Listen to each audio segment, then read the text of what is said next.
Et donc salut à tous les amis, c'est Mick.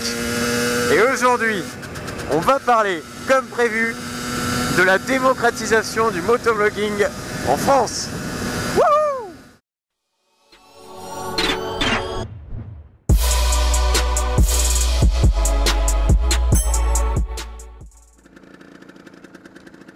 Wow.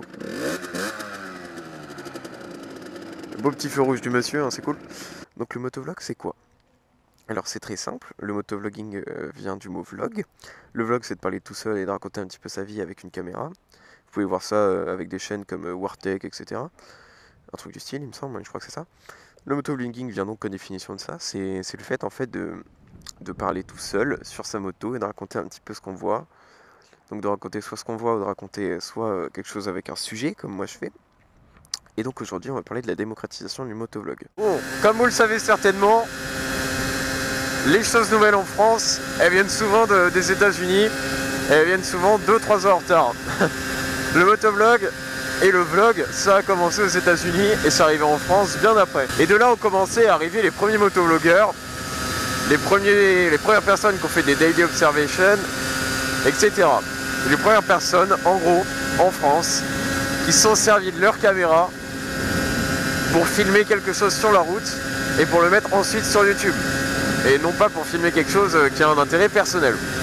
Comme par exemple filmer et si on a un accident, bah il y a l'assurance, etc. Non, là c'était vraiment dans le but de les mettre sur YouTube. Et donc aujourd'hui on va pas faire l'histoire du motovlog, parce que je vous avoue que j'y connais pas grand chose. L'histoire, on va plutôt partir sur la base de faire les points forts et les points faibles, points positifs, points négatifs, sur cette démocratisation, sur la facilité maintenant de faire du motovlog, et sur un petit peu cette arrivée en masse de nouveaux motovlogueurs divers et variés. Et on va donc voir ça ensemble dès maintenant. Alors déjà, il faut savoir qu'aujourd'hui c'est très facile, mais c'est d'une simplicité extrême de faire du motovlog. Avec un très faible budget, disons, je sais pas, on va partir avec 70 €, on peut s'acheter une caméra qui permet de nous filmer sur la route et un micro, et de tout relier ensemble et de mettre ça sur internet. C'est devenu extrêmement facile de faire du motovlog. Ça l'était un petit peu moins avant, parce que vu que personne connaissait ça, et bah, tout simplement personne s'intéressait et les action cam, les caméras type GoPro, etc. n'étaient pas trop axées moto.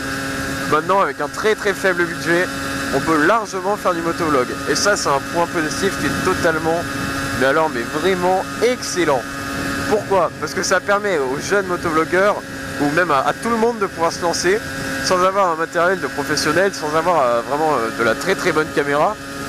Et ben c'est pas grave, parce que tu as quand même une caméra et ça te permet de te lancer. Et ça, c'est juste excellent. Maintenant, la démocratisation du motovlog, ça permet d'avoir une très grande variété dans le motovlogging français. C'est-à-dire qu'avant, on voyait que les gros. On pouvait voir vraiment que les très gros motovlogueurs qui faisaient un petit peu à leur sauce. Et maintenant, on voit vraiment des motovlogueurs de n'importe où fleurir, n'importe quel cylindrée. Et ça, c'est super, c'est vraiment génial. Parce qu'on peut tout simplement... Je sais pas si vous avez remarqué, petite parenthèse, je répète tout le temps tout simplement, c'est devenu un tic dans ma vidéo maintenant. C'est un petit peu chiant. Mais voilà, donc on peut tout simplement avoir un très grand choix et on peut en voir pour tous les goûts. Que ce soit 50cc, 125, 1000, 2000, non 2000 oui bien sûr, 1000, et etc. On peut en voir vraiment pour toutes les cylindrées. Encore un autre point positif et un point très fort que j'apprécie vraiment beaucoup et qui me tient un petit peu à cœur, c'est que les gens osent se lancer. C'est que vu que maintenant il y en a tellement de motovlogueurs, bah maintenant les gens osent se lancer tout simplement. Il y a les polices, t'as vu, osent se lancer et osent un petit peu parler, osent affronter le monde cruel de l'internet. et ça c'est super cool parce qu'on découvre de nouveaux talents, on découvre de nouvelles personnes qui sont capables de parler. Les personnes eux-mêmes qui ne faisaient pas se lancer avant, qui se lancent maintenant, se découvrent une nouvelle passion, peuvent parler, etc. Et maintenant c'est un moyen aussi de vaincre un petit peu cette timidité. Parce que je peux vous assurer, essayez, même si vous n'avez pas de caméra, de parler tout seul dans votre casque et de tenir un discours sur une petite dizaine de minutes de parler à propos d'un sujet, et ben je peux vous assurer que c'est pas toujours facile. C'est même un petit peu compliqué. Et ouais, du coup, la vue de la démocratisation du motovlog en France, qui fait que maintenant, un petit youtubeur qui se lance sera noyé dans la masse et n'aura plus vraiment de vraies critiques, etc.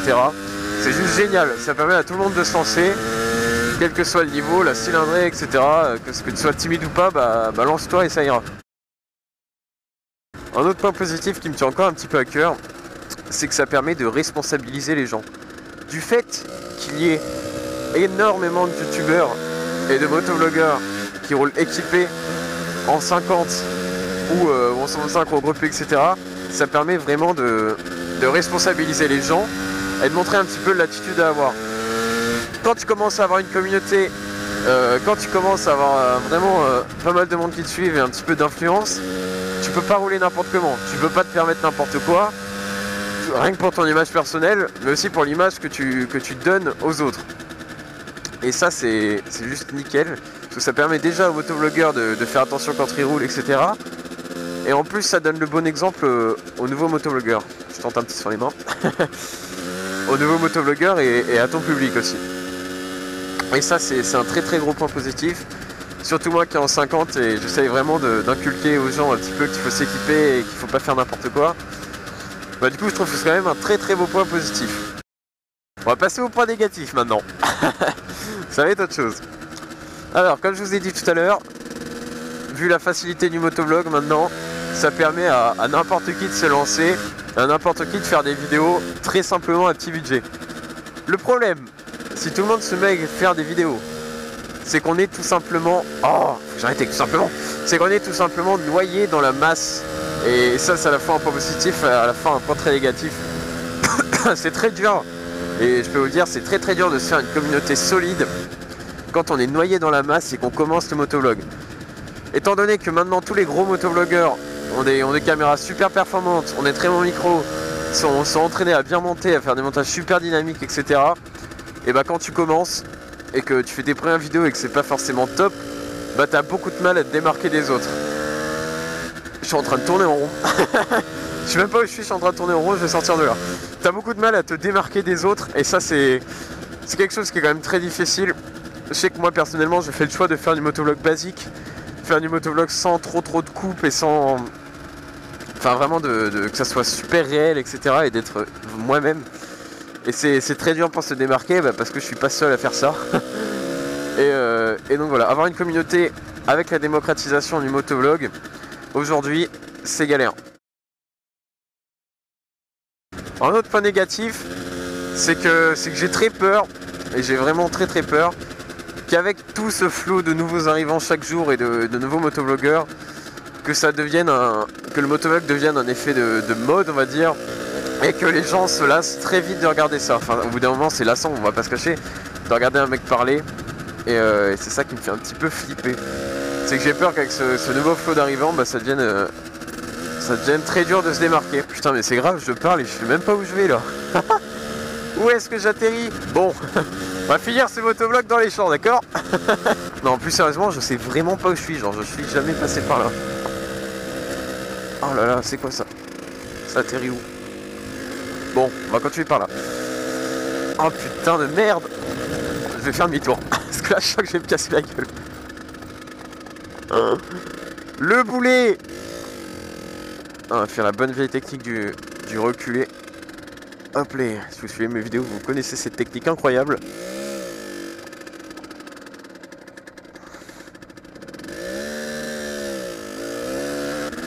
En conclusion, ce que j'aimerais vraiment faire passer comme message, c'est que j'ai très peur qu'avec la démocratisation du motovlogging en France, que ça soit vraiment un effet de mode et que les gros motovlogueurs prennent vraiment énormément le dessus sur les petits motovlogueurs. Et ça c'est un petit peu dommage parce que voilà, YouTube c'est YouTube et ça nous permet d'avoir de la diversité partout, dans tout ce qu'on regarde. Et voilà, c'est très dommage et j'ai vraiment pas envie, mais alors j'ai vraiment pas envie que les gros motovlogueurs prennent le dessus sur les petits motovlogueurs. C'est pour ça que je vous encourage tout le temps à aller découvrir, à aller chercher sur YouTube, à aller regarder les chaînes qu'on propose. Parce que si des youtubeurs proposent des chaînes, c'est pas pour rien, c'est parce que c'est bien. et ça permet un petit peu de regarder autre chose que ce qu'on regarde habituellement. Et je vous conseille vraiment, et vraiment d'aller voir ça. Allez les amis, je vous dis au revoir, et puis faites très attention à vous sur les routes. Je vais encore partir en vacances dans pas très longtemps, ce qui fait que vous allez avoir une petite absence d'une semaine. Oh, c'est triste. Faites attention, voilà, encore à vous sur les routes. Venez me suivre sur mes réseaux sociaux, Facebook, c'est super important. Et puis tchuss, salut les amis.